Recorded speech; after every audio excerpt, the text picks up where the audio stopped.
kalau bencana alam itu azab, apakah para korban yang dihukum karena lebih berdosa dari mereka yang selamat? Kita antara lain di dalam sholat berkata, Iyyaka na'budu. Biasa diterjemahkan hanya kepadamu kami mengabdi. Sebenarnya seorang abdi itu adalah alat. Abdi negara, alat negara. Kalau Anda berkata kepadamu saya mengabdi, dalam arti saya jadikan diri saya alatmu, wahai Tuhan. Kau mau apakan pun silahkan.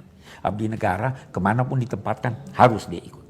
Nah, ada orang-orang yang dijadikan Allah atau diterima Allah sebagai abdinya, dijadikan alat. Nah, saya melihat bahwa orang-orang yang tidak bersalah kemudian ditimpa apa yang dinamai bala, ya, maka orang itu dijadikan Tuhan sebagai alat untuk mengingatkan yang lain bahwa ini bisa juga terjadi atas kamu. Karena dia dijadikan alat oleh Tuhan, maka pasti Tuhan tidak menyanyiakan dia. Kita aja kalau menjadikan seorang sebagai alat kita dalam arti membantu kita, kita beri upah, apalagi Tuhan. Oke. Kalau itu ujian, bagaimana caranya kita untuk melewati dan lulus ujian ini? Bagi para korban yang meninggal, apakah berarti mereka tidak lulus ujian? Tidak. Tidak. Yang mengalami ujian itu, ketika dia hidup, yang pertama dia disuruh berusaha menghindar. Kalau dia sudah tidak bisa menghindar, dia disuruh pasrah kepada Tuhan dan berdoa. Bahkan ada yang bersyukur bahwa syukur ujian ini tidak menimpa agama saya. Karena apa? Setiap ujian yang terjadi itu bisa lebih besar dari apa yang terjadi.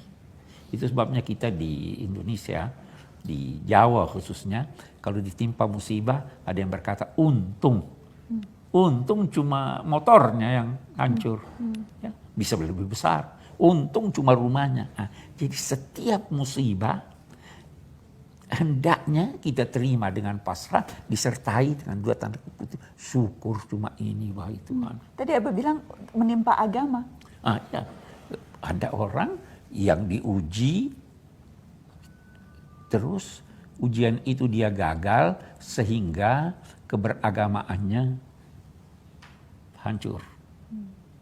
Diuji, dia tidak sabar, maki-maki Tuhan. Tuhan tidak adil. Itu menimpa agamanya. Diuji dengan lawan jenisnya. Bisa kan? Bisa. Dia terjerumus dalam zina. Itu ujian, itu musibah dalam agama. Keberagamaan yang Dalam bersangkutan. keberagamaannya. Ya. Oke.